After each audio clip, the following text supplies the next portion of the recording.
Rebonjour à tous, et bien prenons encore un court instant aujourd'hui pour lire et méditer un deuxième passage du livre du ciel de Luisa Picaretta. Au nom du Père qui m'a créé, du Fils qui m'a sauvé et du Saint-Esprit qui me sanctifie. Amen. Jésus, à nouveau, je m'immerge en toi, dans ta divine volonté. Je m'unis à toi, je m'identifie à toi, je me consume en toi, je fusionne ma volonté dans la tienne et je te demande, Jésus, de prendre les commandes de mon existence jusqu'à mon dernier souffle. Je veux que tout soit fait pour toi, que tout soit fait par toi et que tout soit fait totalement immergé en toi. Jésus, fais de moi ce qui te plaira et maintenant, dispose-nous pour accueillir ce nouvel enseignement. Place vraiment en nos cœurs ta sagesse, ton amour pour que nous comprenions avec ton intelligence à toi, Jésus. Que ce moment vraiment puisse te glorifier et sauver beaucoup d'âmes.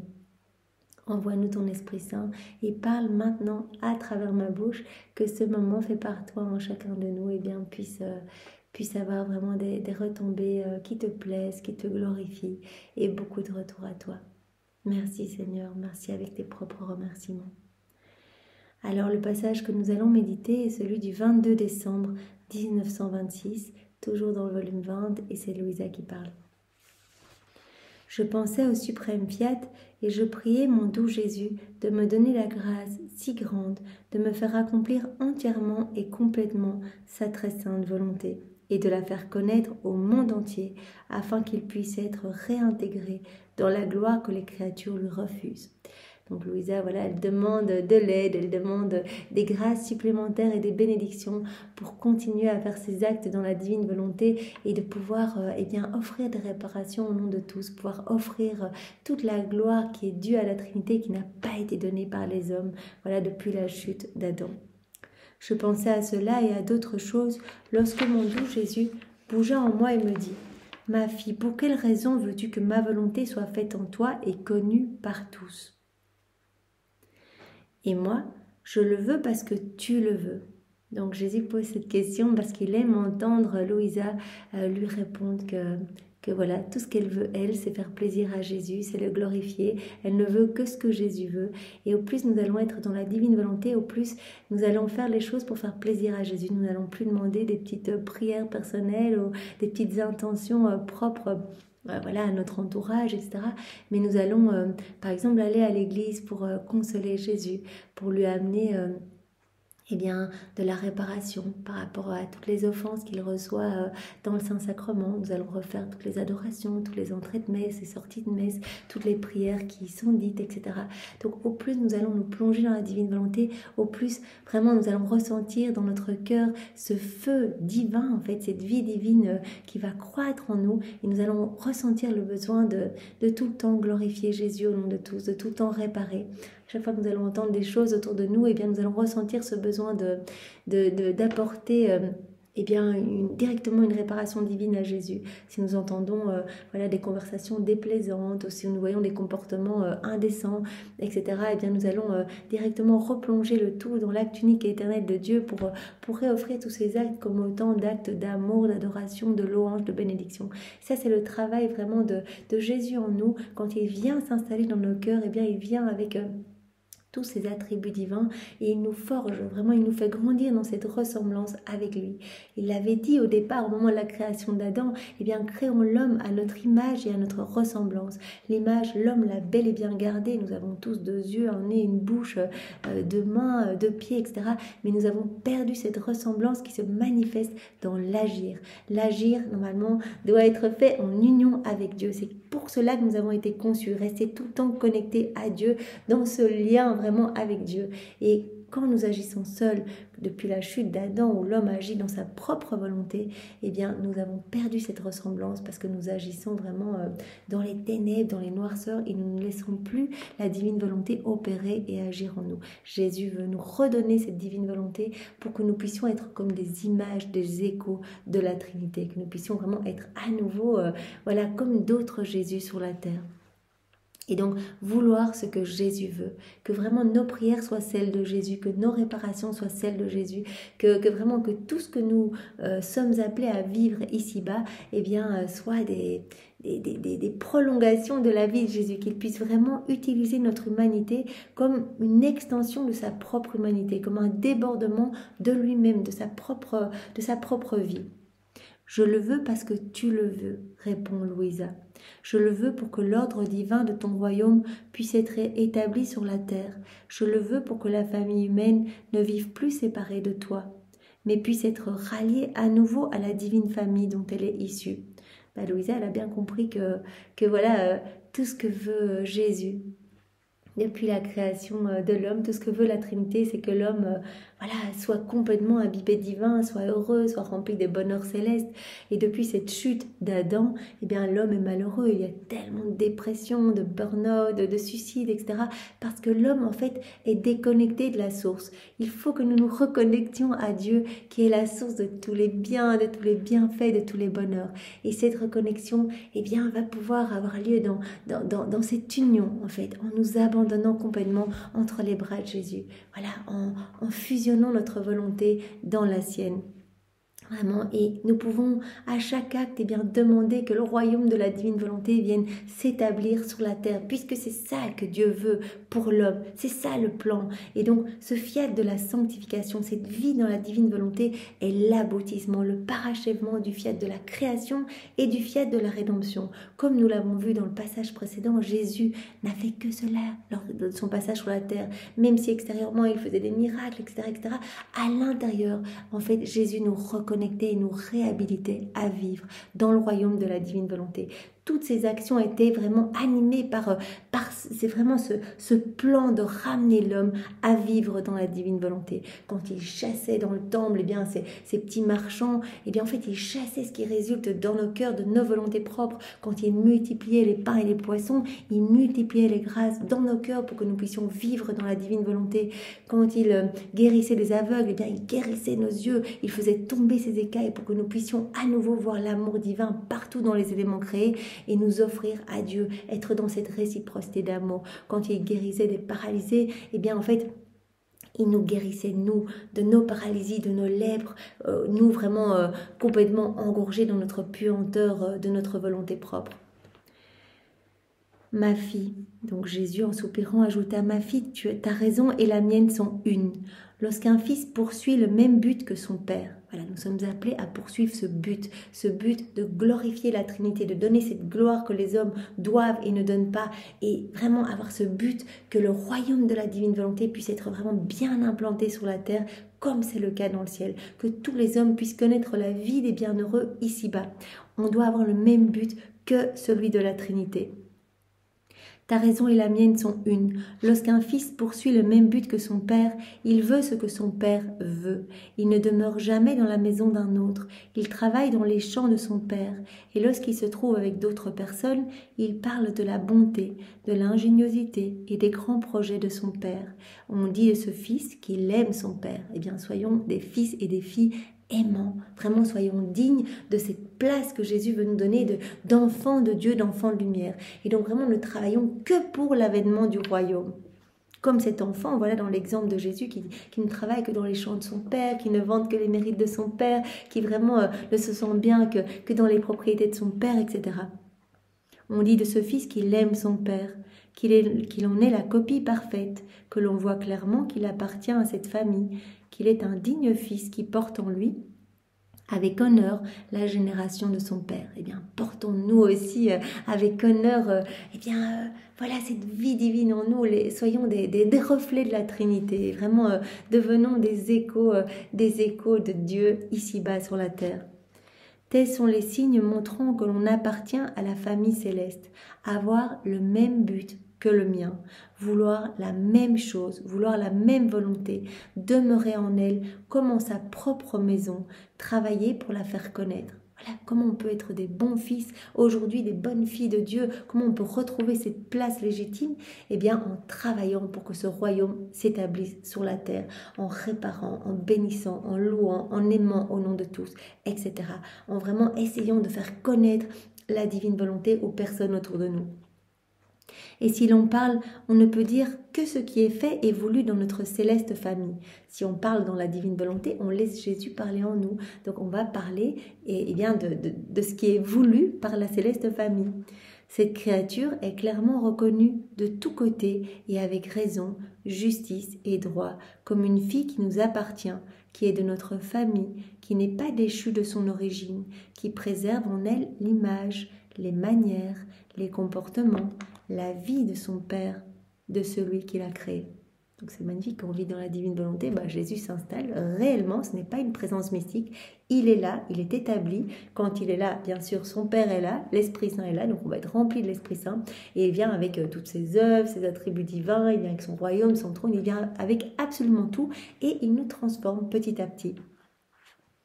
Donc vraiment, on va adopter petit à petit, jour après jour. Au plus on va se plonger dans la divine volonté, faire nos actes préalables, nos actes continuels pendant la journée, au plus on va acquérir les manières, les comportements, la vie même de Dieu. Aussi tu es de notre famille, et plus tu fais connaître ma volonté, plus tu es distingué devant le ciel et la terre, comme une fille qui nous appartient. Jésus le dit tout le temps, cela lui fait immensément plaisir. Quand on parle de la divine volonté, il n'y a rien qui glorifie plus la Trinité que de parler des effets de la divine volonté, de tous les biens contenus dans la divine volonté. La divine volonté contient tout, donc vraiment essayer de donner l'envie aux autres de vivre dans la divine volonté. Par contre, celui qui ne poursuit pas le même but ne demeure que très peu, sinon pas du tout dans le palais royal de notre volonté. Quand on vit dans la divine volonté, on est vraiment, on est dans l'enceinte. Jésus l'a même dit dans un autre exemple, ces enceintes sont tellement hautes que les démons ne peuvent pas rentrer. Et donc vous êtes vraiment sous ma lumière, sous ma protection. Je suis votre sentinelle, vous êtes ma sentinelle et je suis votre sentinelle. Et les démons ne peuvent pas vous attaquer. Alors restez bien dans ma lumière, vous êtes vraiment dans le palais royal. Je vous donne tout vous appartient. Vous êtes comme les propriétaires de toutes ces merveilles, de tous ces domaines. Est-ce qu'il prend comme exemple? Mais celui qui ne vit pas dans la divine volonté, celui qui ne poursuit pas les mêmes buts que son Père, c'est comme s'il ne se trouvait pas dans le palais. Il ne cesse de se promener, tantôt dans une maison, tantôt dans un vil taudis. Il ne cesse de vagabonder dans les passions du dehors, accomplissant des actes indignes de sa famille. On est tous appelés à revenir à cette place, puisqu'on est tous enfants de Dieu. On a tous reçu dès le départ, tout pour rester en union avec Dieu. On a reçu vraiment la mémoire pour que nous nous rappelions toujours de l'amour de Dieu. On a reçu nos sens pour que nous puissions vraiment être connectés à Dieu, nous émerveiller partout de sa grandeur, de sa puissance, de sa beauté. On a reçu notre volonté pour qu'elle reste tout le temps unie à la divine volonté. On a reçu notre intelligence pour qu'elle reste unie tout le temps à l'intelligence, à la sagesse de Jésus, etc. Donc on a tous reçu, mais tellement de grâce pour rester dans ce plan de Dieu en fait. Mais l'homme préfère quitter la divine volonté. De par la chute d'Adam, l'homme s'est rempli de misère, de ténèbres et vraiment est indigne en fait. C'est comme un enfant errant qui irait dans un taudis alors que c'est le fils du roi. S'il travaille, c'est dans des champs étrangers. S'il parle, l'amour, la bonté, l'ingéniosité, les grands desseins de son Père ne résonnent jamais sur ses lèvres. Il ne parle pas en fait des œuvres de son Père. Par tout son comportement, on ne peut reconnaître qu'il appartient à cette famille. Donc c'est vraiment le comportement, c'est l'agir qui va manifester si on est enfant de Dieu, enfant de lumière ou pas, si on est dans cette ressemblance ou pas avec Dieu. Et c'est ça que Jésus veut nous redonner, cette ressemblance avec lui. Celui-là, cet enfant qui ne parle pas de son père, qui ne vit pas dans le palais de son père, qui travaille dans les champs étrangers à son père, qui ne veut rien savoir de son père, celui-là peut-il être appelé fils de cette famille? Et s'il vient de cette famille, il est un fils comme dégénéré qui a brisé tous les liens qui le reliaient à cette famille. C'est ça, l'homme qui vit dans sa volonté propre, c'est comme un fils dégénéré en fait. Il s'est coupé de tout ce qui pouvait l'alimenter en amour, en bonté, en pureté, etc. En fait, c'est vraiment la source de tous les bienfaits. Il s'est coupé de tout cela et c'est comme un homme perdu, rempli de noirceur, rempli de ténèbres, rempli de puanteur, comme un fils dégénéré qui a brisé absolument tous les liens qui le reliaient à sa magnifique famille. Par conséquent, seul celui qui fait ma volonté et vit en elle peut être appelé mon enfant, membre de ma divine et céleste famille. Tous les autres sont des enfants dégénérés et comme étrangers à notre famille. Jésus, dans un autre exemple, ne parlait pas d'enfants dégénérés, mais il parlait vraiment de serviteurs. Il faisait la différence entre serviteur, donc servir, voilà, c'est mendier pour une petite grâce, une petite bénédiction, ou alors être vraiment voilà, le fils qui peut tout recevoir directement, tout lui est dû, voilà, il a vraiment cette place d'honneur. Ainsi, lorsque tu t'occupes de mon divin fiat, si tu parles, si tu circules en lui, tu nous mets en fête, parce que nous sentons que c'est quelqu'un qui nous appartient. Nous sentons que c'est notre fille qui parle, qui circule, qui travaille dans le champ de notre volonté. Quand on agit dans la divine volonté, cela amène directement la gloire, l'amour, l'honneur, vraiment une gloire parfaite au pied de la Trinité, au nom de tous. Et directement, la Trinité se réjouit, les saints se réjouissent, les bienheureux, tous les anges, en fait, vraiment, cela met en mouvement toute la création, cela amène un flot d'amour partout comme ça, sur la terre et dans le ciel. Et donc, tout le ciel reconnaît vraiment que c'est un enfant de Dieu qui agit. Et pour ses propres enfants, les portes sont ouvertes. Aucun appartement ne leur est fermé, parce que ce qui appartient au Père appartient aux enfants, et que dans les enfants est placée l'espérance de la longue génération du Père. De la même manière, c'est en toi que j'ai placé l'espérance de la longue génération des enfants de mon éternel fiat. Jésus dit à Louisa, eh bien, toi qui parles, qui as cette mission tellement importante de faire connaître la divine volonté, voilà, de avec moi former ce royaume, eh bien, j'ai mis en toi l'espérance de la longue génération des enfants de mon éternel fiat. Donc après toi, eh bien, il va y avoir tous ces petits maillons, tous ces hommes et ces femmes qui vont découvrir la divine volonté et qui vont vraiment reprendre petit à petit cette place d'enfant de lumière. Donc mon espérance est en toi et c'est toi qui va vraiment créer, qui va être vraiment la chef de file de tous ces petits maillons. Mon esprit continuait à penser à la suprême volonté et je me disais, mais comment se peut-il qu'à moi seul, un petit être si insignifiant et bon à rien, qui n'a ni dignité, ni autorité, ni supériorité avec quoi je pourrais peut-être m'imposer. Comment se fait-il que je puisse me diffuser et parler pour faire connaître ce soleil de la divine volonté et former les enfants de sa génération? Moi, je suis la plus petite de toutes, j'ai été jusqu'en première primaire, je suis paralysée là dans mon lit, il n'y a rien qui se passe. Comment est-ce possible que moi, la Trinité met tous ses espoirs en moi pour que je sois la chef de file et que vraiment je puisse être celle qui va former toute la génération de l'éternel fiat? Je pensais cela lorsque mon doux Jésus interrompit mes pensées et sortit de mon intérieur pour me dire « Ma fille, c'est ma manière habituelle de réaliser mes plus grandes œuvres, premièrement et une par une, avec une seule créature. » Jésus dit « J'agis toujours comme ça, regarde, pour l'œuvre de la rédemption, j'agis avec une seule personne, ma maman, qui est devenue la dépositaire de toute l'œuvre de la rédemption. Et pour toi, eh bien, je t'ai choisie parce que tu étais la plus petite, la plus humble. » Nous avons bien vu je pense que c'était dans les premiers volumes, voilà, Jésus explique à Louisa qu'il a fait le tour avec son Père et l'Esprit Saint plusieurs fois de la terre pour trouver vraiment la lame la plus dépouillée, qui allait le plus facile, la plus facile à travailler. Et donc voilà, Louisa a été choisie pour être cette créature qui allait devenir la dépositaire de tout le royaume de la sanctification. En fait, ma maman était seule et c'est uniquement avec elle que j'ai accompli toute l'œuvre du grand prodige de mon incarnation. Personne n'est entré dans nos secrets et personne n'a pénétré dans le sanctuaire de nos appartements pour voir ce qui se passait entre moi et la céleste souveraine. Voilà, tout s'est opéré entre Marie et Jésus. Voilà, Marie et Jésus, leurs deux cœurs étaient totalement unis et tout ce que Jésus faisait, souffrait, priait, réparait, eh bien Marie le faisait en union avec Jésus puisqu'elle était totalement dans la divine volonté. Elle n'occupait pas non plus un poste d'autorité ou de dignité dans le monde. Jésus montre à Louisa, regarde ma maman, personne ne pouvait se douter que c'était la mère du Verbe éternel, qu'elle avait cette place tellement importante, que c'était la reine du ciel et de la terre, etc., que tout ce qu'elle faisait avait des répercussions partout, que je ne pouvais rien lui refuser, etc. Personne ne pouvait s'en douter parce qu'extérieurement, elle avait une petite vie toute simple, voilà, elle était là dans sa petite maison, elle balayait, elle préparait le repas pour Saint-Joseph, etc. Vraiment, petite vie toute simple, donc elle n'avait pas vraiment une position vraiment d'autorité dans le monde, etc. En fait, lorsque je fais un choix, je ne cherche jamais les dignités ou les supériorités, mais plutôt les plus petits individus en qui je peux regarder en face ma volonté, ce qui est la plus grande dignité et la plus haute autorité. Jésus recherche toujours les âmes les plus petites, voilà, qui vont vraiment se laisser totalement dépouiller, vraiment les âmes les plus humbles, qui vont se laisser totalement vider pour être remplies en fait de Dieu. Marie, elle a reçu par grâce, mais dès la seconde 1 de sa conception, elle a reçu par grâce ce que Jésus est par nature. Et Louisa, eh bien, elle a été travaillée par Jésus, vraiment, elle a été travaillée, elle a été vraiment vidée complètement pour n'être remplie que de la divine volonté.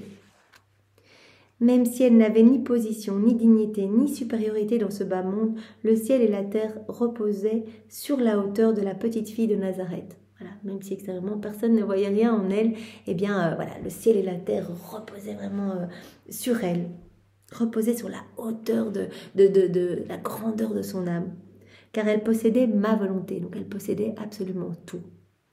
Le destin de l'humanité était dans ses mains, et celui de ma gloire que je devais recevoir de toute la création. Il n'était pas suffisant que le mystère de l'incarnation soit formé dans cette créature choisie, dans l'unique, pour que les autres soient capables d'en recevoir le bien.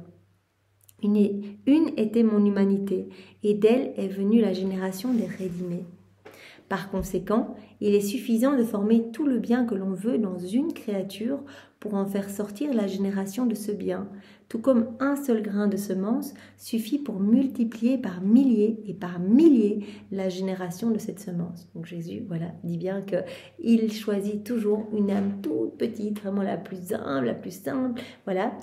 Comme Louisa, vraiment, il a fait le tour pour trouver l'âme la plus humble, la plus petite aux yeux des hommes, mais la plus grande aux yeux de Dieu, parce qu'elle va pouvoir accueillir absolument tout, la divine volonté, et donc elle va pouvoir avoir en elle la source de tous les biens, de tous les bienfaits. Il dit voilà, une petite semence peut faire des milliers de semences, et donc une personne peut être à la tête de toute la génération du divin fiat.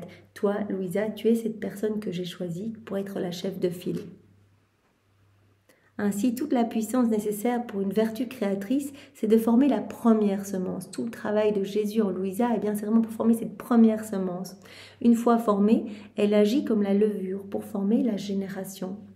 De la même manière, une seule âme me suffit, qui me donnerait la liberté absolue de former en elle le bien que je veux, d'y former le soleil du fiat suprême, pour que ce soleil répande ses rayons sur la surface de la terre et forme la génération des enfants de ma volonté. Une seule âme est nécessaire, Louisa, qui va se laisser travailler, qui va se laisser dépouiller de tout, qui va se laisser remplir de toute la lumière divine, de toute la divine volonté, et toutes ces lumières vont pouvoir rayonner sur la terre, va pouvoir toucher d'autres âmes. Et faire donc former la génération des enfants de la divine volonté. Tu dois savoir que toutes nos plus grandes œuvres portent en elles l'image de la divine unité. Et plus elles sont destinées à faire du bien, plus elles contiennent de bien dans cette suprême unité. Tu peux ainsi voir dans la création des exemples de divine unité. Toutes les grandes œuvres sont vraiment marquées du sceau de la divine unité. Des œuvres qui, tout en étant uniques, font tant de bien que la multiplicité de nos autres œuvres, toutes mises ensemble, n'en font pas autant. Donc Jésus va prendre des exemples pour nous expliquer voilà, que les grandes œuvres sont vraiment marquées de cette divine unité et que ces grandes œuvres font plus de bien finalement. C'est par exemple la création du soleil, c'est un seul soleil. Eh bien, ce soleil fera plus de bien qu'une multitude de petites étoiles. Regarde sous la voûte des cieux, un est le soleil. Mais combien de bien ne contient-il pas? Combien n'en fait-il pas sur la terre? On peut dire que la vie sur la terre dépend du soleil. Donne vie à tout le soleil. Alors que le soleil est un. Il embrasse avec sa lumière le monde entier. Il porte tout dans son giron de lumière et donne un acte distinct à chaque chose. Selon la variété des choses qu'il investit, il communique fécondité, développement, couleur, douceur, beauté. Cependant, le soleil est un, alors que les étoiles, elles sont multiples. Mais sans faire le grand bien que fait le soleil à la terre, bien qu'il soit un. La puissance d'un seul acte animé par la puissance créatrice est incompréhensible et il n'est pas de bien qui ne puisse en sortir. Un seul acte fait par Dieu, eh bien, voilà, et est magnifique. Et voilà, quand on agit en union avec Jésus, eh bien cet acte devient divin, éternel, et donc va avoir des retombées inimaginables partout dans tous les cœurs. Elle peut changer la face de la terre, d'un désert aride à un printemps fleuri. Alors Jésus va prendre d'autres exemples pour montrer que toutes ces œuvres les plus importantes sont marquées vraiment du sceau de la divine unité. Donc il a pris l'exemple du soleil, il a pris l'exemple, maintenant il prend l'exemple du ciel. Le ciel est un et il s'étend partout. L'eau aussi est une. Et bien qu'elle paraisse divisée en bien des points différents de la terre, formant des mers, des lacs et des rivières, en descendant du ciel, elle apparaît sous une seule forme et il n'y a pas un point de la terre où l'eau ne se trouve. Même si on a l'impression que voilà, les petites parties des lacs, des mers, etc., en fait, en descendant du ciel, on voit que cela ne forme, voilà, il n'y a pas un seul endroit où il n'y a pas finalement de l'eau. Ainsi, les choses créées par nous et qui portent en elles l'image de la divine unité sont celles qui font le plus de bien. Quand il y a vraiment ce sceau de la divinité, eh bien, il y a vraiment de nombreux bienfaits qui en ressortent. C'est ces œuvres-là qui font le plus de bien. Elles sont les plus nécessaires et la terre ne pourrait pas avoir la vie sans elles. Par conséquent, ma fille, ne pense pas que tu sois seule. C'est l'unité d'une grande œuvre que je dois accomplir en toi. Ou que ne pense pas que tu n'as pas de dignité extérieure et d'autorité. Cela ne signifie rien du tout. Ma volonté est plus que absolument tout. Sa lumière semble muette, mais dans son mutisme, elle investit les intelligences et fait parler avec une éloquence qui stupéfie les plus érudits et les réduit au silence. La lumière ne parle pas, mais elle permet de voir. Elle fait connaître les choses les plus cachées. La lumière ne parle pas, mais avec sa douce et tendre chaleur, elle adoucit les choses les plus dures, les cœurs les plus obstinés. La lumière ne contient pas de semences ni de matière. Tout en elle est pur. On ne peut voir qu'une vague de lumière argentée, resplendissante, mais elle peut pénétrer jusqu'à générer, développer et féconder les choses les plus stériles. Qui peut résister à la puissance de la lumière? Personne. Donc en fait, Jésus dit, regarde, toi là, t'es toute seule, t'as l'impression que t'es dans ton lit, que rien ne se passe, etc., que t'es toute simple, que t'as pas beaucoup d'éducation, etc., peu importe en fait, ce qui est beau aux yeux des hommes, voilà, n'a aucun prix spécialement pour nous, la Trinité. Toi, tu as été choisi et tu as du prix aux yeux de Dieu. Ton âme a été remplie vraiment de nos grâces, de nos bénédictions, de nos cadeaux. Vraiment, on a travaillé ton âme, on l'a remplie de la divine volonté. Tu contiens ce qu'il y a de plus beau. Et c'est à partir de ton âme qu'il va y avoir cette génération d'enfants du divin fiat. Donc à partir de cette unité, tu es une personne choisie pour être le chef de file, le premier maillon. Parce que tu contiens cette puissance de la lumière, vraiment cette lumière qui peut aller toucher tous les cœurs, vraiment. Voilà, les hommes vont, en lisant les écrits du ciel, t'observer, Louisa, et comme tu es une de leurs sœurs, ils vont pouvoir regarder ce que tu fais, comment tu pries, comment tu mets en pratique ce que ce que je t'ai appris, etc. Et donc, tu vas pouvoir être vraiment cette source de lumière, et cette lumière va toucher les cœurs, les convertir, les transformer, et les âmes vont petit à petit revenir à cette place pour laquelle ils ont été créés, donc cette place vraiment d'enfants légitimes de Dieu. Même les aveugles, s'ils ne la voient pas, vont ressentir sa chaleur. Les muets, les sourds sentent et reçoivent le bien de la lumière. Donc tout le monde va pouvoir recevoir des effets de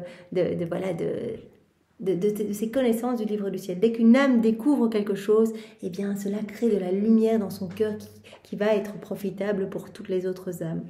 Donc il y en aura de plus en plus. Qui pourra résister à la lumière de mon fiat éternel? Toutes ces connaissances seront plus que les rayons de lumière de mon vouloir, qui viendront battre la surface de la terre, et pénétrant dans les cœurs, apporteront le bien que la lumière de ma volonté contient et peut faire. Donc Louisa vraiment devient dépositaire vraiment du royaume de la divine volonté. Et en fait, c'est comme un grand soleil. Jésus prend souvent cette analogie avec le soleil. Et chaque rayon, en fait, ce sont ces connaissances qui vont pouvoir aller toucher les cœurs. Cependant, ces rayons doivent avoir leur sphère d'où commencer. Ils doivent être centrés en un point unique. D'où surgir afin de former l'aube, le jour, l'après-midi et le coucher dans les cœurs pour se lever à nouveau. La sphère, le point unique, c'est toi, Louisa. C'est vraiment de l'âme de Louisa qui va vraiment enclore ce soleil de la divine volonté, que tous ces rayons vont pouvoir sortir, toutes ces connaissances. Parce que Jésus dit bien, ces rayons sont ces connaissances. Vraiment, si on n'a pas les connaissances, ben, ça va être difficile de désirer cette vie dans la divine volonté et donc finalement de la posséder. Donc la connaissance est vraiment très importante. Et donc Jésus dit, c'est toi le point unique de base, d'où vont vraiment rayonner tous ces rayons de lumière, toutes ces connaissances qui vont être données à l'humanité entière. Et toutes ces connaissances, toute cette lumière, cela va former la génération des enfants de ma divine volonté. C'est toi, ce point unique, cette sphère. Les rayons centrés dans ce point sont mes connaissances, qui donneront la fécondité à la génération des enfants du royaume de ma divine volonté.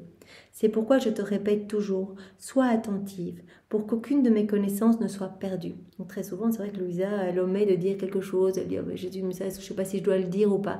Et Jésus dit, tu dois tout noter, chaque virgule, chaque mot, parce que ce ne sont pas tes mots à toi, ce sont mes mots à moi. Chaque mot est béni et vraiment va opérer une transformation dans une âme. Vraiment, Jésus sait exactement quel passage va toucher quelle âme et quelle âme va se sentir profondément brûlée d'amour pour Jésus en découvrant telle connaissance. Donc Jésus le dit bien à Louisa, nommez aucune de mes connaissances, aucun des mots. Tout est important. Sois toujours attentive pour qu'aucune de mes connaissances ne soit perdue. À chaque fois, c'est comme un rayon de soleil. Si elle omet une connaissance, c'est comme s'il y avait un rayon de moins dans le soleil.